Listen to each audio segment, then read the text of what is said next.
señores, nos trabamos porque nos dijeron que no se estaba viendo, pero ya estamos por aquí otra vez. Brain machines has kept growing exponentially, allowing computers to get smaller and more powerful at the same time. But this process is about to meet its physical limits. Computer parts are approaching the size of an atom. To understand why this is a problem, we have to clear up some basics.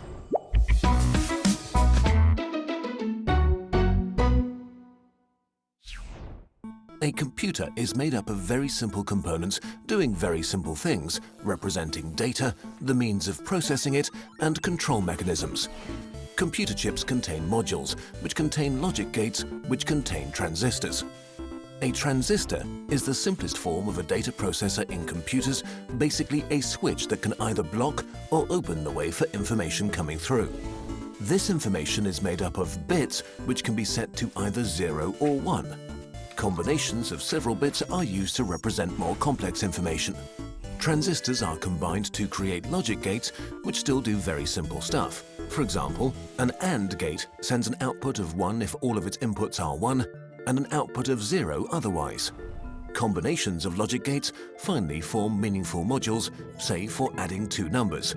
Once you can add, you can also multiply, and once you can multiply, you can basically do anything. Since all basic operations are literally simpler than first-grade math, you can imagine a computer as a group of 7-year-olds answering really basic math questions. A large enough bunch of them could compute anything from astrophysics to Zelda. However, with parts getting tinier and tinier, quantum physics are making things tricky. In a nutshell, a transistor is just an electric switch. Electricity is electrons moving from one place to another, so a switch is a passage that can block electrons from moving in one direction. Today, a typical scale for transistors is 14 nanometers, which is about 8 times less than the HIV virus's diameter and 500 times smaller than a red blood cell's. As transistors are shrinking to the size of only a few atoms, electrons may just transfer themselves to the other side of a blocked passage via a process called quantum tunneling. In the quantum realm, physics works quite differently from the predictable ways we're used to, and traditional computers just stop making sense. We are approaching a real physical barrier for our technological progress.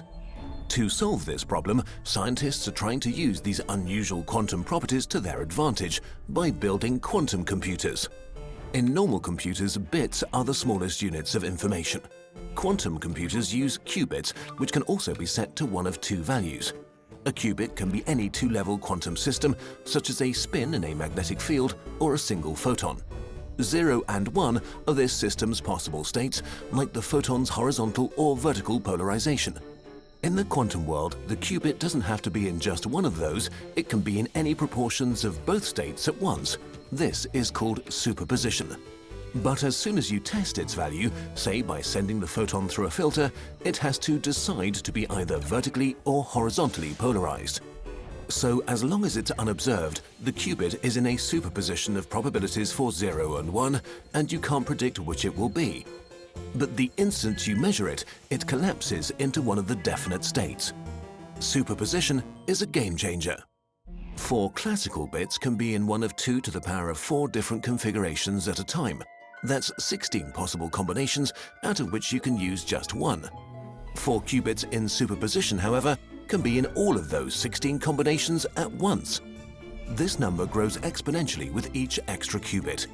20 of them can already store 1,000,000 values in parallel. A really weird and unintuitive property qubits can have is entanglement, a close connection that makes each of the qubits react to a change in the other's state instantaneously, no matter how far they are apart. This means that when measuring just one entangled qubit, you can directly deduce properties of its partners without having to look. Qubit manipulation is a mind-bender as well. A normal logic gate gets a simple set of inputs and produces one definite output. A quantum gate manipulates an input of superpositions, rotates probabilities, and produces another superposition as its output. So a quantum computer sets up some qubits, applies quantum gates to entangle them and manipulate probabilities, and finally measures the outcome, collapsing superpositions to an actual sequence of zeros and ones. What this means is that you get the entire lot of calculations that are possible with your setup all done at the same time. Ultimately, you can only measure one of the results, and it will only probably be the one you want, so you may have to double-check and try again. But by cleverly exploiting superposition and entanglement, this can be exponentially more efficient than would ever be possible on a normal computer. So while quantum computers will probably not replace our home computers, in some areas they are vastly superior. One of them is database searching. To find something in a database, a normal computer may have to test every single one of its entries. Quantum algorithms need only the square root of that time, which for large databases is a huge difference. The most famous use of quantum computers is ruining IT security. Right now, your browsing, email and banking data is being kept secure by an encryption system in which you give everyone a public key to encode messages only you can decode. The problem is that this public key can actually be used to calculate your secret private key. Luckily, doing the necessary math on any normal computer would literally take years of trial and error. But a quantum computer with exponential speedup could do it in a breeze. Another really exciting new use is simulations. Simulations of the quantum world are very intense on resources, and even for bigger structures such as molecules, they often lack accuracy. So why not simulate quantum physics with actual quantum physics? Quantum simulations could provide new insights on proteins that might revolutionize medicine. Right now, we don't know if quantum computers will be just a very specialized tool or a big revolution for humanity. We have no idea where the limits of technology are, and there's only one way to find out. This video is supported.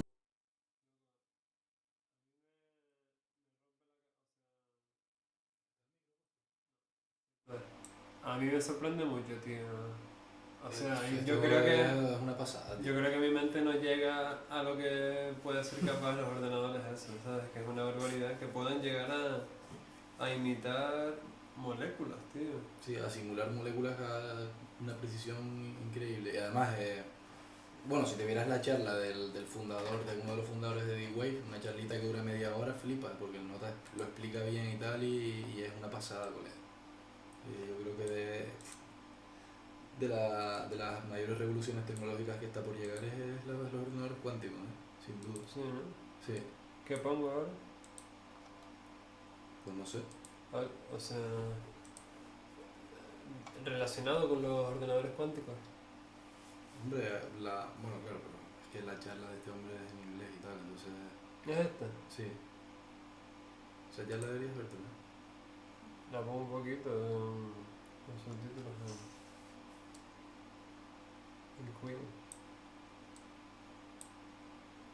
Tengo un lío con esto, vale. Power of those disparate experiences. So what does that immediately make you understand? If I could get rid of the environmental influences that pull the streams apart, I might be able to see quantum mechanics at macroscopic scales in systems I can engineer. That was achieved in 2000. So they took a ring of metal, specifically a superconductor. They put it in an ultra-high vacuum at ultra-low temperatures, radiation shield it and magnetic shield it, and if you get it just right, they were able to put this in a state where an electrical current, all the electrical current would travel clockwise, and all the electrical current traveled counterclockwise simultaneously. And this was done at SUNY State University in New York in 2000. And on the New York Times article, it said, Schrodinger's cat lives, because this is a macroscopic object doing two mutually exclusive things simultaneously. The other thing about this object that's so nice is you can build qubits out of it. So current going one way gives you a little magnetic field pointing up. Current going the other way gives you magnetic field pointing down, and I can use those to encode a 0 and 1. And if I can put it into this funny quantum state, it's that fundamental object that I can build multiple possibilities of at scale. So, up until now, the US government, after the Shor's algorithm, for the last 20 years has spent a few $1 billion, mainly on microscopic systems like ion traps, photonic-based stuff, optical lattices. The problem is there's no known way to scale those systems up. But that little ring that I showed you is macroscopic, and you can make it by etching a metal like you do in a standard CMOS process. And my company, D-Wave, is doing exactly that. We've built a scalable technology based on those kinds of rings, concatenated together with a complex control infrastructure made out of superconducting circuits. And we also picked a model of quantum computing most people weren't considering that was developed at MIT that's much less sensitive to that environmental pulling apart of the parallel streams. So the other thing is, when looking at all the activity in the world, there aren't so many Bell Labs anymore. And I think most of the innovation is going on in small companies. I used to run a DARPA project, and then before that I was in a big company doing quantum computing. And I said, look, we're going to go out, form a small company, just like Celera Genomics, doing the human genome sequence, SpaceX, commercial space travel. There are small companies even working on fusion reactors now. You get the best and brightest people together. You're lean, you're fast, you're bureaucracy-free, and you'll get the best people, and you're willing to take big risks. So we built a company. We began real technology development in 2005. We have visionary investors who aren't just looking for a quick buck, but truly want to change the world, like Draper Fisher Jurvetson, Goldman Sachs, US government, Jeff Bezos, and others. We've developed these superconducting quantum processors. We have about 130 employees, raised about 170 million. We have more patents in this space than most other companies combined. And we have this unique infrastructure where we do everything, allowing us to innovate at every step in the process. We design these quantum processors, we build them, test them, we develop the quantum theoretical frameworks, and we're developing applications. Now, forward-looking companies know that the quantum age is upon us. And if you want to be a leader in the field, you can't ignore this anymore. It used to be thought that these quantum technologies were 50 or 100 years out. Now we're seeing groups from all over the world pursuing this because it's the game of the century. NASA and Google bought one of our systems. It's located at NASA Ames. We have Lockheed and USC Information Science Institute that now have early generations of our quantum processors, are doing basic physics as well as developing applications for a whole range of applications. This is a picture of a unit cell of a chip. So there you see the little object that can have spin up or spin down. You can see the real object is this extended, that red line is circling the real qubit, which is a big, long, skinny guy. Where they cross, they interact. And I can build networks of these qubits where that looks rather like a neural net. And you can see on the bottom the actual topology of the chip. And it looks kind of like those graphs for those complex problems we want to solve. That's an actual chip bonded up. You can see the little guy with all the little squares. That's a 512 quantum objects. And that means if you put each one of them into a superposition state, that can go into 2 to the 500th configurations of spins up and down simultaneously. The way that our processor works is that you can see there I have spins with their interactions between them, which are those loops. And what happens is we can encode into our chip, we can create what's called an energy landscape that represents the space of all possibilities that we want to explore. The lowest valley of this energy landscape, of this interacting spin system, is the answer to your problem. You know, how do I arrange the elements of these complex network to optimize some feature that I'm interested in? And now if you were a classical spin system, people have built, you know, you can have spin systems that are classical. If I was in that landscape, so each point of that landscape's a different configuration, I'd be somewhere, so you're in that landscape, and I start walking around. And you could see if you had 2 to the 500th hills and valleys, how long it would take you to explore that landscape. If you're behaving quantum mechanically, it would be as if you had a vast army going out in all directions, and not only can they explore simultaneously that landscape, but they can talk to each other through this quantum entanglement where they know what the other one's experiencing. Now, in order to have those quantum effects continue to manifest themselves, if I don't want those parallel streams to stop talking to each other, I have to create a rather exotic environment where there aren't these environmental disturbances from the outside pulling the streams apart. So you can see the chip here. It's in a special materials, oxygen-free copper, gold-plated. You can see the chip then has a radiation shield on it. If I want to, I have to tell it what to do. So this is a bit of a quandary because in telling it to do, I have to interact with it. But does that pull the streams apart? Not if you do it right. So when you talk to quantum systems, you talk really softly. That then goes into something called a dilution refrigerator, which uses some exotic quantum fluids. You can see the chip there in its radiation shield with the lines going to room temperature control electronics. All of that infrastructure is to take the chip down to 20 thousandths of a degree above the theoretical lowest temperature in nature. Then that goes into a big Faraday cage, that big box on the outside. It's not because all the computing elements that are that big, but for early generations, we fit 4 physicists inside there to play with it as necessary.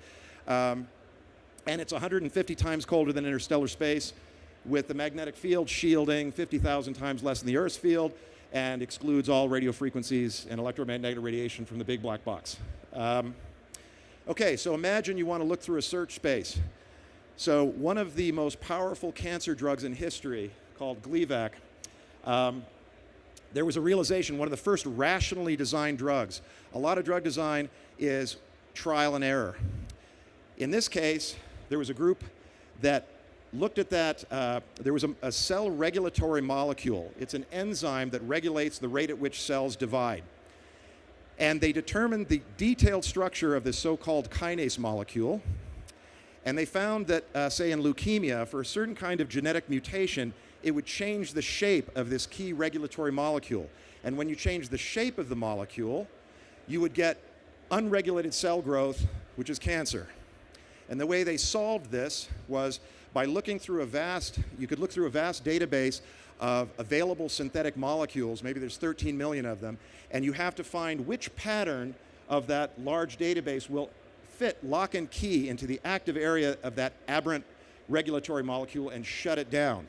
When people found the molecule that fit there, and you had that mutation, it was almost 100% efficacy. But searching through large numbers of complex patterns is a very computationally intense task. And it's just like there, you can see there's a landscape where all the hills and valleys represent different structure matches. And if you could do that much faster... Ahorita lo acabo de decir, niño, Yo estoy flipando con este tío, es un máquina y aparte que está hablando de cosas muy muy interesantes, tío, cómo funciona el sistema este, pues algo que va mucho más allá de nuestro conocimiento tecnológico actual, o sea, estamos ya adentrándonos en las arenas movedizas. Sí, loco. Te lo digo. O sea, ya sería otro tema, pero aquí hacemos eso, empezamos a hablar de uno y terminamos en otro, pero ¿tú qué opinas de lo que acabo de hablar de...? Espera, voy a pararlo un momentito, Okay. ¿no? Para Sí, que... sí, sí. No. Ah, perdón. Ahí.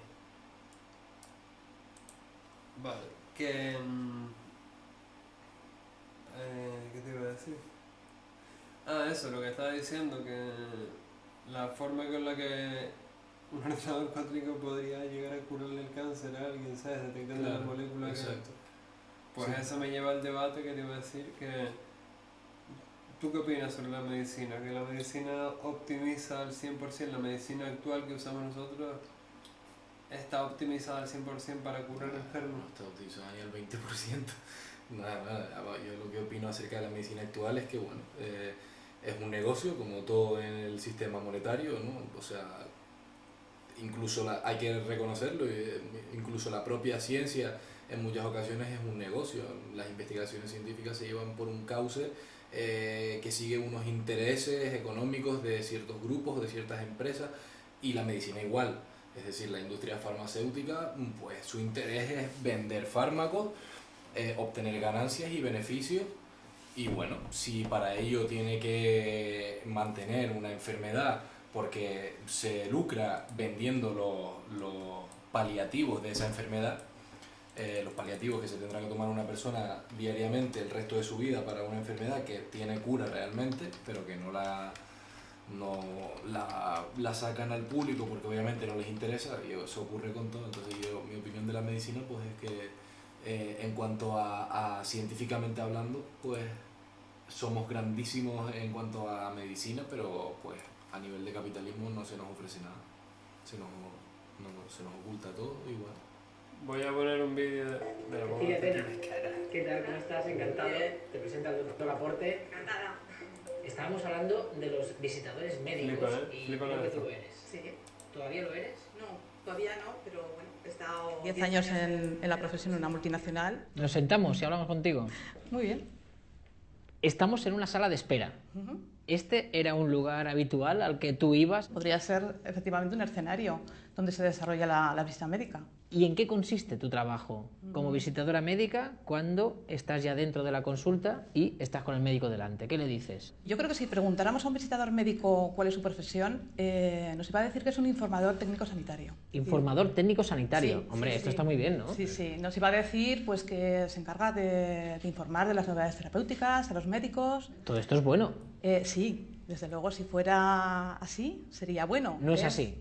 Yo creo que no. El visitador médico pertenece a la red de ventas de un laboratorio. O sea, es como un comercial. Sí, es que es un comercial. Mira, yo te voy a decir cómo nos entrenan a los visitadores médicos. ¿Cómo se entrenan? ¿Cómo nos entrenan? Pero esa formación te la dan ellos. Sí, sí, ¿Tú, sí. ¿Tú no tenías ninguna formación No, sanitaria? Yo soy diplomada en relaciones laborales. O sea, la mayoría de visitadores médicos no tienen formación científica. Pero sobre todo, donde más hincapié hacen en los laboratorios es en las técnicas de venta. Yo tengo cursos de técnicas de venta, de técnicas de negociación. ¿Qué negociabais con los médicos? ¿Qué se negociaba? Recetas. O sea, el visitador lo que le pide al médico es que prescriba su marca. Que prescriba quiere decir que la recete. Que recete. Es el objetivo, o sea, no te equivoques. O sea, el objetivo no es informarle de un, yo qué sé, de un antihipertensivo, las ventajas que tiene. Bueno, puedes decírselo como si fuera una información colateral, pero el objetivo del visitador, que no es dar formación, que para formación están en las universidades. ¿Qué pasaba en ese punto de convencer al médico? ¿Tú qué le ofrecías? Además del medicamento. Sí, pues puedes convencer con tu palabra, con tu simpatía, puedes convencer invitando a un café, pero lo que creo que tiene que conocerse es que los visitadores manejan lo que se llaman los presupuestos de inversión. Presupuestos de inversión. De inversión. ¿Y esto qué es? ¿Un dinero? Eso es un dinero. Es una inversión. Exactamente. Para ellos es una inversión. Sí, pero ¿de qué dinero estamos hablando? Un visitador podía gastar 450 euros. ¿En cada médico? En cada médico, en una comida, en una acción. Sí, sí. Yo he estado hablando con un médico de cabecera y él me hablaba, por ejemplo, de que le regalaron un viaje a Praga, con la excusa de ir a un congreso que en realidad fueron 2 horas. Sí. El resto de tiempo estuvo en Praga a la mar de bien. Sí, súper habitual. También me ha hablado de regalos un poco más, bueno, más golosos igual. Sí. En tu lista de regalos, ¿qué podía haber? Jamones en Navidad, hasta bicicletas estáticas, cámaras de fotos, todo lo que se te ocurra. Lo que pasa es que no se pueden justificar en la contabilidad de un laboratorio. No va a haber una factura de una impresora ni de un ordenador, pero puede haber facturas de cursos de informática, por ejemplo. Que incluían un ordenador. ¿Teníais calificados a los médicos de alguna manera? O sea, comparado Los médicos que se llaman tarugos, que son los que... con lo que estamos viendo de incentivos. de los ordenadores cuánticos, es un cambio de tema drástico, pero es que me acordé con lo de la cura del cáncer, ¿sabes? Sí, ok, claro. O sea, es que es algo tan fácil que se podría hacer y no se hace. ¿Por qué se hace? Me acordé de este vídeo y creí que te iba a gustar. No sé, está muy bien. También se llaman fundamentalistas. Pues es el médico que prescribe poco. ¿Hay estudios donde los médicos reconozcan que reciben regalos, incentivos Sí. y lo reconocen? Estudios realizados aquí en España, uno que se publicó en el año 2012, y tengo aquí un resumen de resultados. Se entrevistó a más de 600 médicos. Más de la mitad reciben regalos como invitaciones a restaurantes y entradas de espectáculos. Un 81% que aceptan invitaciones a inscripciones en congresos, gastos de viaje, alojamiento, comidas, otros gastos personales, que no se sabe qué es, libros y bibliografía. E incluso casi un 28% que recibían pago en dinero efectivo por parte de compañías. Creo que a pesar de todo lo que cuentas, hay como un código deontológico de conducta para los visitadores médicos. ¿Es así? Sí, sí. Yo tengo aquí ese código de conducta, la edición de 2010, Código Español de Buenas Prácticas, y Farmaindustria como la encargada de hacerlo. Y hay aquí unos pasajes del código que dicen: los visitadores médicos no deben emplear ningún incentivo o subterfugio como medio para que se les conceda una entrevista. No se pagará ni se ofrecerá el pago de ninguna cantidad por la concesión de la entrevista. Lo que hay aquí escrito no tiene nada que ver con lo que me has contado. ¿Qué pasa? ¿Que no se cumple el código? Los códigos están para de ornamento, para dar imagen. No, pero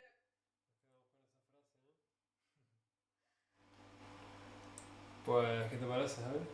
Bueno, lo de siempre, ¿no? Ya todos más o menos sabemos cómo funciona esta mierda de sistema y nuestro mundo. Todo está a la venta, todo está comprado y bueno, aquel que quiera seguir negándolo, pues algún día se topará con la realidad. Pues sí. ¿Y tú cuándo crees que llegará esta nueva tecnología? Dado que, o sea, la tecnología que estábamos hablando antes. Lo del D-Wave. Del D-Wave o lo que toque, ¿sabes? Pero esa tecnología Hombre, para esa tecnología, la casa de nosotros. Vamos a quitar la cara de la tía esta, vamos a poner Yo eso no lo sé. Yo no sé el rumbo que tomará todo este avance tecnológico. Yo no sé el rumbo que tomará ni la dirección a dónde irá, nada, tío. Yo no lo sé, pero es que esto para el uso cotidiano no, como no sea dentro de unos buenos años, no lo sé, tío. Porque además es que yo no creo que esto interese. Yo no creo que de momento al poder financiero le interese que todo el mundo pueda tener acceso a computación cuántica, porque podrían tener acceso a una serie de datos que yo creo que no interesa que el ciudadano común tenga acceso a ese tipo de información. Es que viste lo que dijo antes, que en plan un hacker que quiera conseguir tu contraseña hoy en día a lo mejor a base de prueba y error puede estar años, ¿sabes? En la combinación de todos los dígitos que pueden conllevar la contraseña. Pero que con sistema un cuántico haría plac. Sí, sí. En ¿Sabes? cuestión de unos minutos te resuelve el problema. Pero es que eso es lo que te he dicho un par de veces, que todo lo que es bueno para el humano, todo absolutamente, le puedes buscar el doble rasero de sí, pero puede ser malo tal. Hombre, no es que pueda ser malo, es la aplicación que le demos nosotros. O sea, bueno y malo no es que signifique que sea bueno y malo, es productivo o improductivo o destructivo, ¿no? O sea, claro, pero a ver. Si nosotros no le damos una buena aplicación, la tecnología de computación cuántica puede servirnos para dar un impulso enorme a nuestra civilización. Si lo utilizamos para bien, o sea, de manera productiva, si lo utilizamos para control, para mal, pues imagínate, ¿no? O sea, es que claro, es como, no sé, es como todo, ¿no? La ciencia se puede utilizar para matar y se puede utilizar para salvar y para mejorar la vida. Pues sí. O sea, que eso ya depende del enfoque que le quieran dar. Pero vamos, tal y como la historia nos ha contado, lo más probable es que se utilice para mal, lamentablemente. O que se utilice con fines militares. Bueno, ya de hecho se utilizan con fines militares muchos ordenadores cuánticos. O sea que, A saber. hasta que no maduremos como especie, me temo que toda la tecnología que hagamos, poca se utilizará para mejorar nuestras vidas. Es que, a saber, tío, la información que nos falta, ¿sabes? Que lo que estarán... No, y hay una cuestión curiosa, y es el hecho de que la mayoría de los seres humanos de este planeta no conocen nada acerca de la tecnología. Por ejemplo, tú y yo nos gustan estos temas, los investigamos, no para nada somos técnicos, no somos ingenieros, no somos físicos, no tenemos un registro académico, pero podemos hablar de estos temas, nos interesan, somos curiosos, investigamos, bueno. Pero a nivel de promedio, la mayoría de la gente o el ciudadano promedio no sabe nada de estos temas. Ni siquiera, o sea, ya no es que no sea un técnico, no es que no sabe nada. Tú le preguntas a cualquier persona de la calle y de nuestra generación hay algunas personas que pueden saber un poquito más, pero de la generación sobre todo de nuestros padres e incluso muchos de nuestra generación, la gran mayoría, tío, pues muy poca gente conoce algo acerca de este tipo de tecnología o tan siquiera conoce cómo funciona la tecnología en un dispositivo móvil. Algo tan sencillo, entre comillas, como eso. ¿Me entiendes? Nadie sabe acerca de estos temas. A nivel técnico nadie tiene... Es lo que decía Gifresco, la tecnología la promueven 5.000 técnicos del planeta, ya está. El resto de personas no tienen nada que ver con este mundo y sin embargo ellos viven, o sea, gracias a esto. Es decir, el desarrollo tecnológico nosotros estamos emitiendo por medio de un ordenador, por medio de un sistema óptico que es una cámara, de un sistema de audio que es un micro, toda esa tecnología nos facilita la comunicación, nos facilita nuestra vida cotidiana, pero nosotros, o la mayoría de nosotros, no somos partícipes del desarrollo de esa tecnología. Disfrutamos de ella, pero no participamos en su desarrollo ni entendemos su desarrollo. ni entendemos cómo se fundamenta la tecnología, ni siquiera se sabe nada. Hablaban antes de las puertas lógicas, por ejemplo. Las puertas lógicas son sistemas que se utilizan para la transmisión de información, los electrones, todo lo que hablaba acerca de qué es lo que utilizan los sistemas clásicos de computación, las puertas lógicas. Luego los otros utilizan las puertas cuánticas, que son diferentes. Pues, por ejemplo, eso, algo como el tema de las puertas lógicas, que eso fue desarrollado, uno de los que tuvo que ver mucho con eso fue Kurt Gödel, un físico que también desarrolló los famosos teoremas de la incompletitud. Pues, por ejemplo, ese dato, poca gente, es que, ¿me entiendes lo que te quiero decir? Que poca gente sabe, ya no digo que sepas de informática, lo que es una placa base. Yo eso, por ejemplo, justo no lo sé, pero sí considero que sé cosas que, o al revés, hay cosas que gente que en mi opinión debería saberlo objetivamente, pues no lo sabe y es en plan como chocante, ¿no? Exacto. Que lo mismo pensará alguien que tenga una inteligencia superior a mí, o una inteligencia no, un conocimiento superior al mío, de lo que puedo pensar yo, vamos, siempre... Claro, es decir, si tú por ejemplo te pones a hablar de estos temas, yo o Oscar nos ponemos a hablar de estos temas con este hombre, con el Eric Ladinsinski que es el fundador de D-Wave, pues imagínate, ¿no? O sea, obviamente no estamos a su altura, el tipo nos daría una serie de explicaciones que muchísimas cosas no entenderíamos de la explicación porque no estamos formados en física a los niveles que está esta gente. Y no podríamos entender tan bien como lo entienden ellos este tipo de sistemas, pero lo entendemos a un nivel un tanto básico, pero podemos entenderlo y podemos más o menos explicarlo mundanamente, no tan técnicamente como lo explica este hombre. Pero bueno, eso es lo que yo opino que debería ocurrir con la población en general. Creo que la población, y en esto han hecho hincapié muchísimos científicos como Carl Sagan, yo creo que la población debería estar formada científicamente por lo menos a unos niveles básicos medios o unos niveles medios. Es decir, pues yo qué sé, saber cómo funciona el sistema solar, saber cómo funciona la física cuántica o la física clásica, la normal, cómo funcionan los sistemas informáticos a una escala más o menos básica, pero que podamos entender cómo funciona la biología. Pues no sé, son cosas que creo que deberíamos todos saber un poco, de saber a nivel básico. Es más, eso creo que nos hace ser más críticos a todo y no creernos tanto lo que nos dicen, sino ser más escépticos y pensar más objetivamente. Cuando aprendes de ciencia, es lo que decía el Neil deGrasse Tyson, la ciencia da poder de pensamiento, ¿no? El conocimiento da poder al fin y al cabo. Exacto, voy a poner algo de Neil. No hemos puesto nada, tío. Hemos hecho 5 capítulos y no hemos puesto nada de Neil. En honor a uno de nuestros astrofísicos actuales favoritos, vamos a poner un vídeo en su honor. Yo voy un momentito a la cocina, un segundo. Y lo voy a poner super ateo.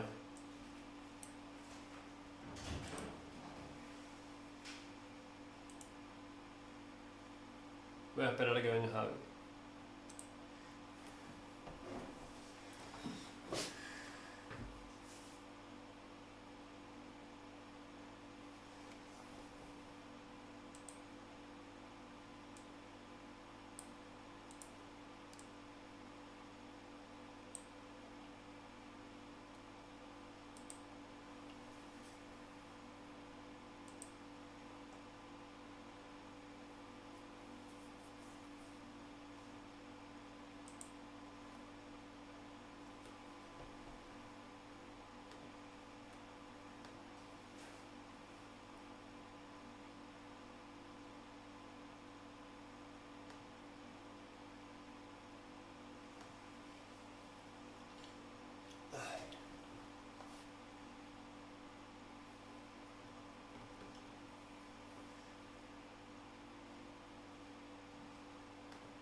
¿Ya estás por aquí?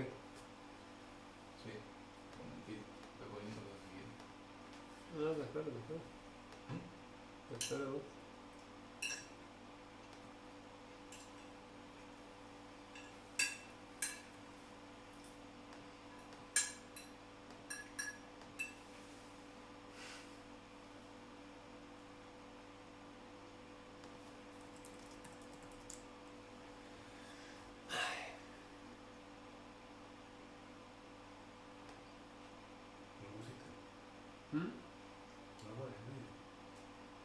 Espera, que vengas tú. O lo pongo ya.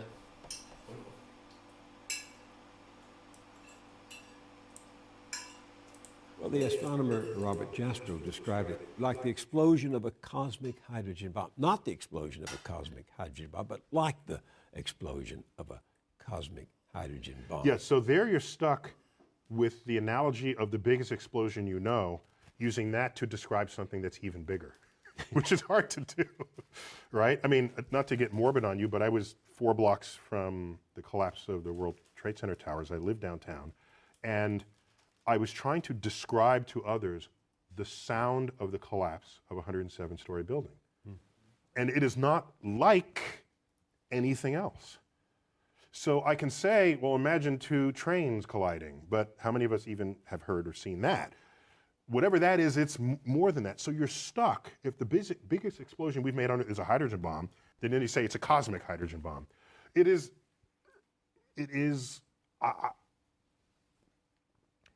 I think saying it's a cosmic hydrogen bomb cheapens the event.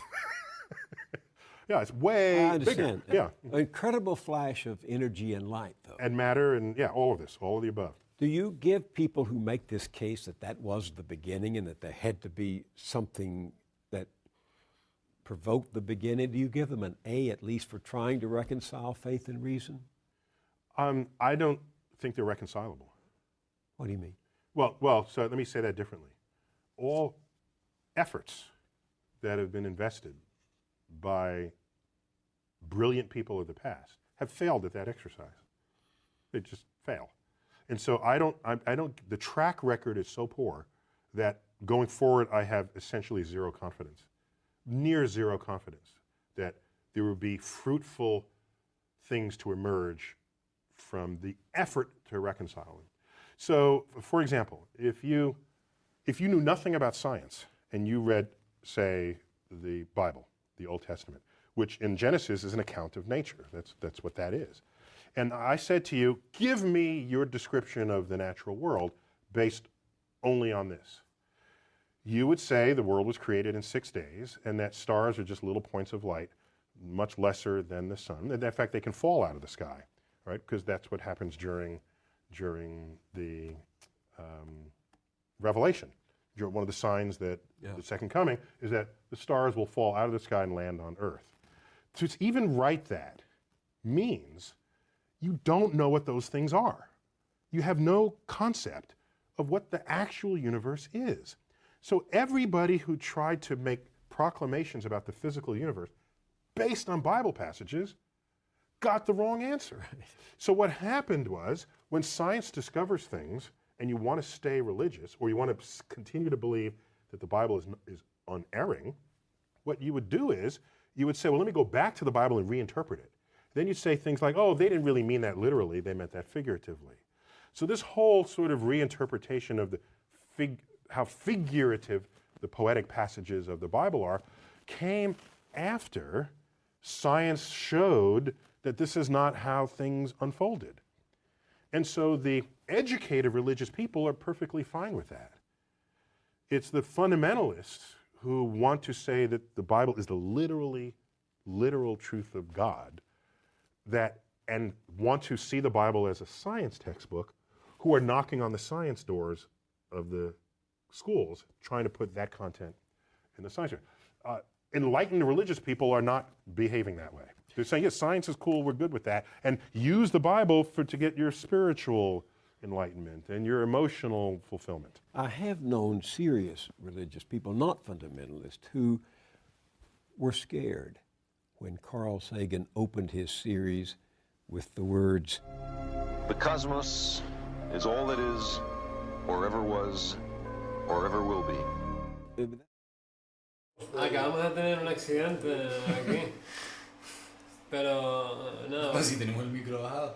Ahora no, lo acabo de subir. Ah. Voy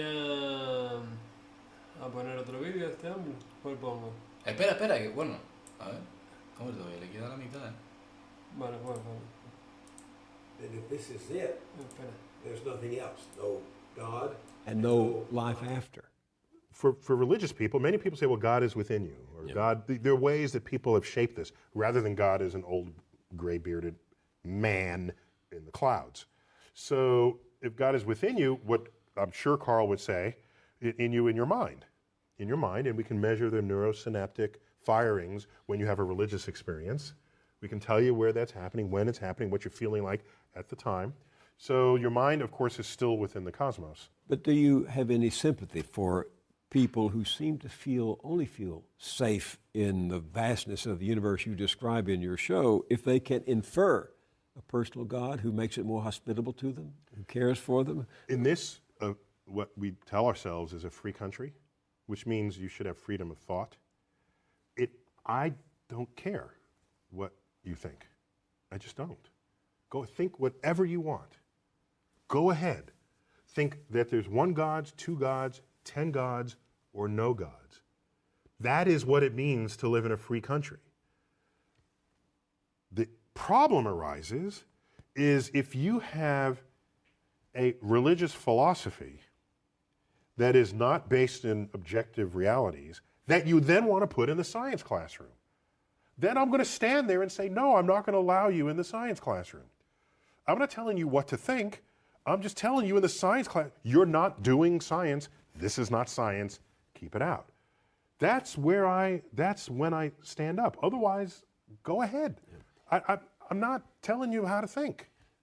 I think you must realize that some people are going to go to your show at the planetarium and they're going to say, aha, those scientists have discovered God, because God, dark matter, is what holds this universe together.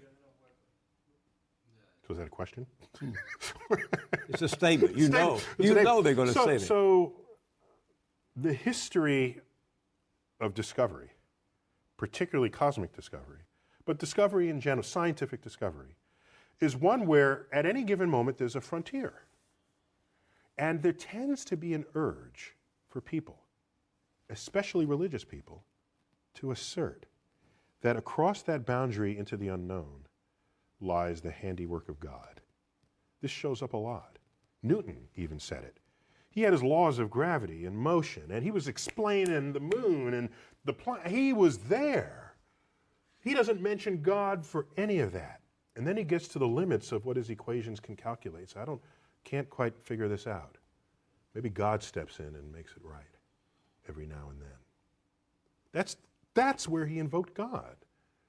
And Ptolemy, he bet on the wrong horse, but he was a brilliant guy. He formulated the geocentric universe with Earth in the middle. This is where we got epicycles and the machinations of the heavens. There was still a mystery to him. He looked up and uttered the following words: when I trace at my pleasure the windings to and fro of the heavenly bodies. These are the planets going through retrograde and back.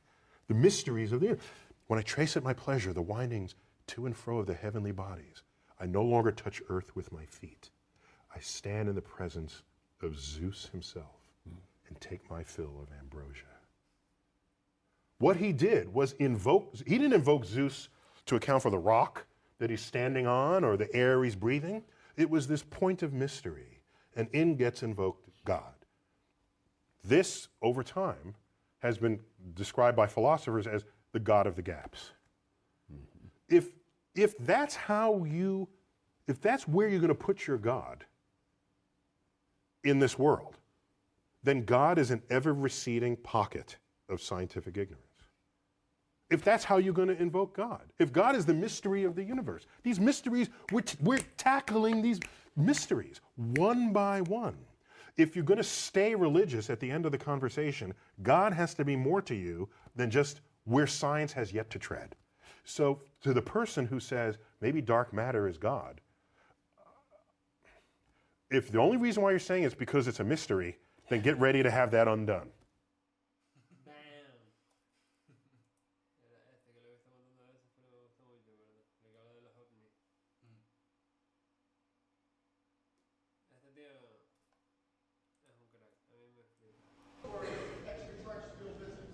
Why don't you repeat that question? Do I believe in UFOs or extraterrestrial visitors? I'm not authorized to answer that question.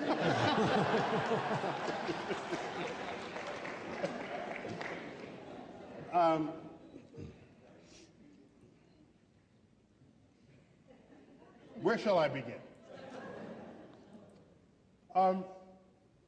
UFO. First, remember what the U stands for in UFO.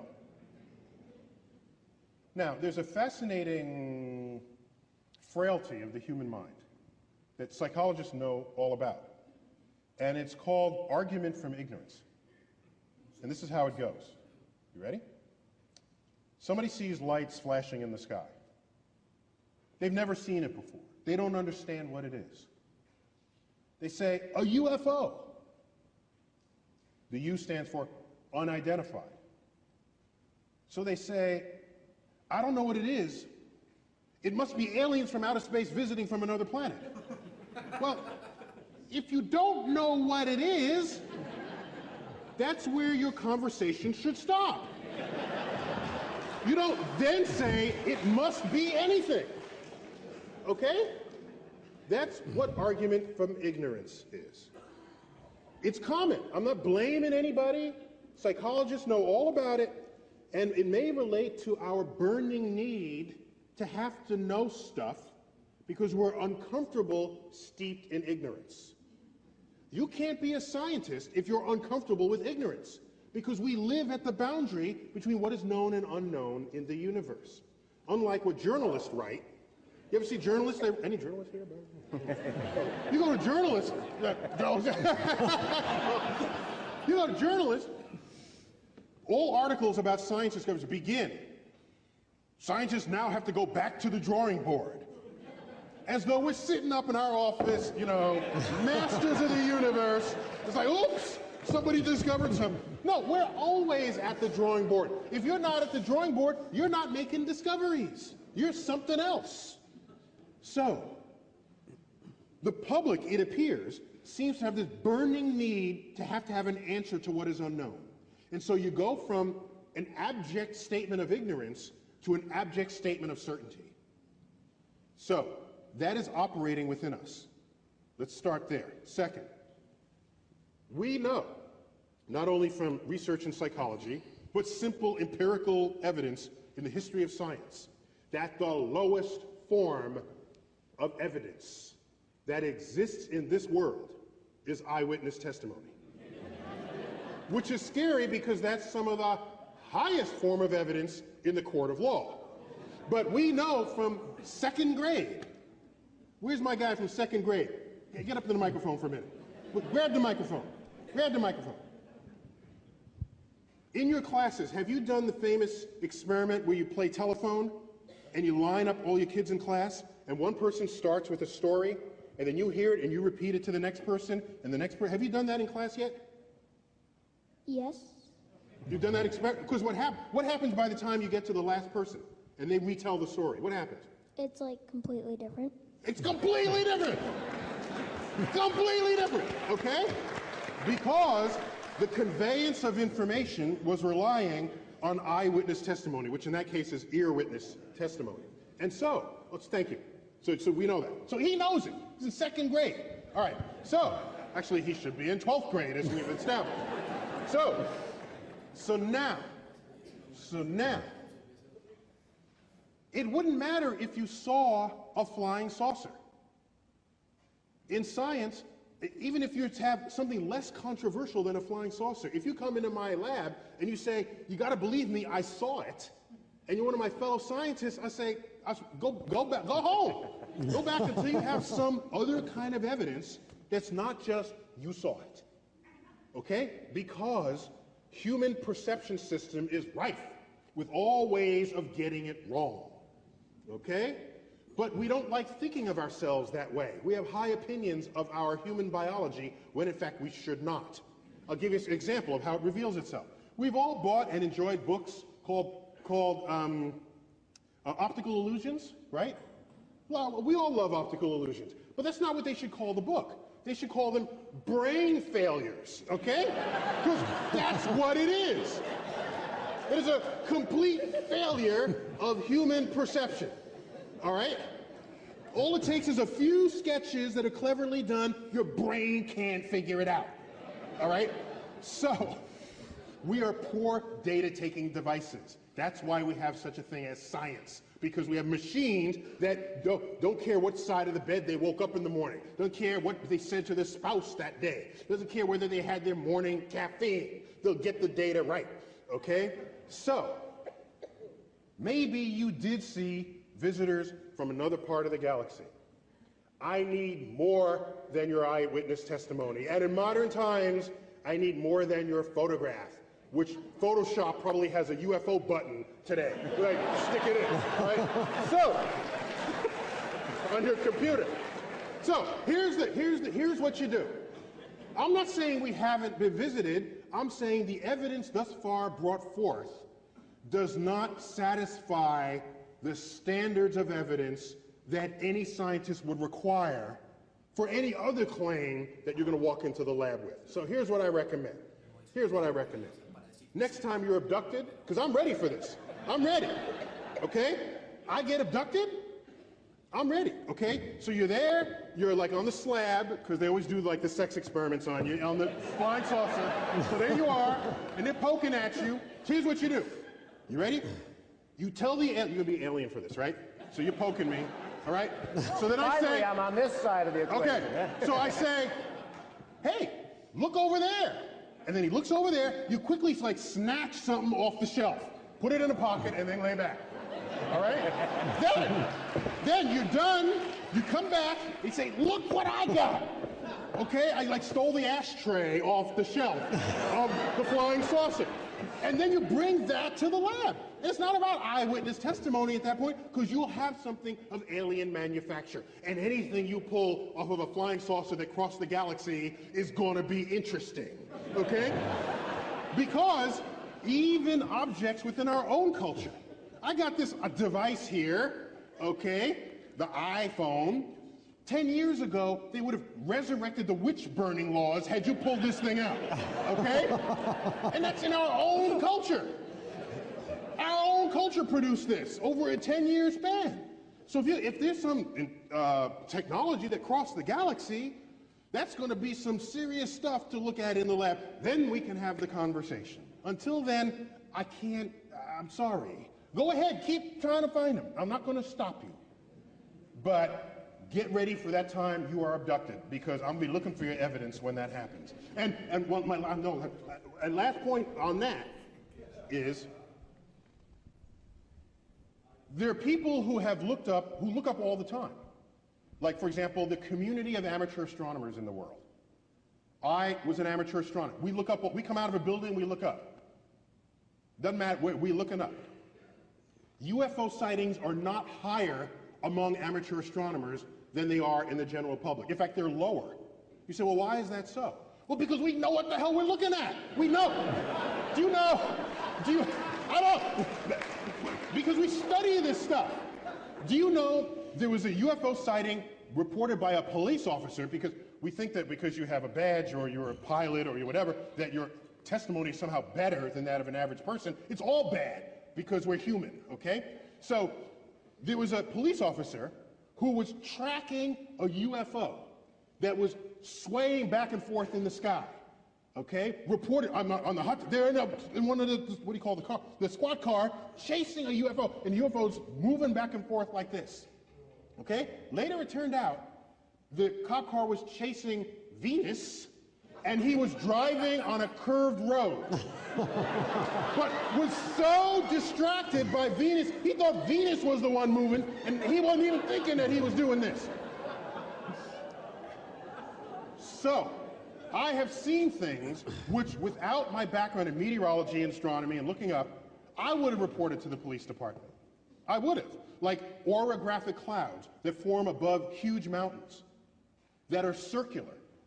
And they're above a tall mountain, which means wherever you are, the sun can set for you before it has set for the cloud, darkening the skies, yet the cloud is now illuminated by sunset colors, which are what? Red, yellow, orange, and it's circular.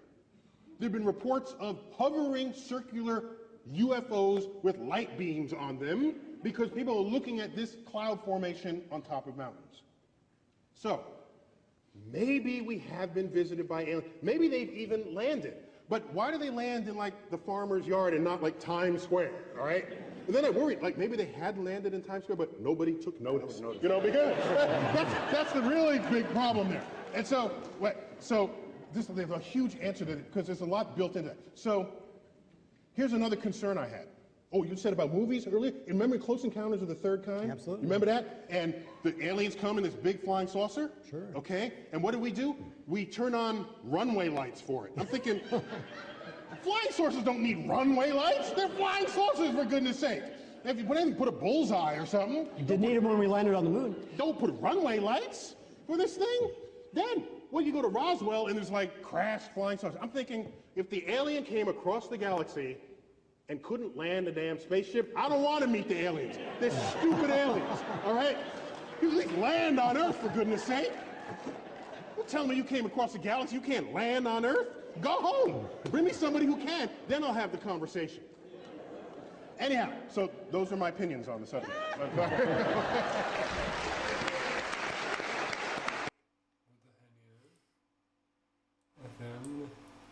Ya llevamos 1 hora y los 3/4 de hora que llevamos antes, niño. Hoy fue un especial, ¿eh? Sí, sí. Ah, bueno. Señores, yo creo que nos vamos a ir despidiendo ya, ¿eh? Y nos vemos... El próximo lo haremos más, o sea, con menos espacio de tiempo que el anterior, espero, y con Ale.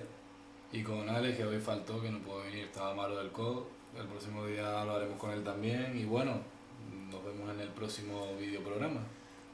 Y si... Espera un momento, que mire una cosa. Bueno, en la descripción del canal les ponemos el Twitter y el canal, la página de Facebook. Y si quieren poner temas para que hablemos nosotros, los pueden poner. Y así nos dan ideas, porque a veces nos quedamos... Sí, si quieren poner alguna recomendación, sobre todo de temas relacionados con ciencia y... Bueno, también pueden ser otras cosas, pueden ser de cultura general, de arte, de lo que sea. También podemos hablar de cualquier otra cosa, ¿eh?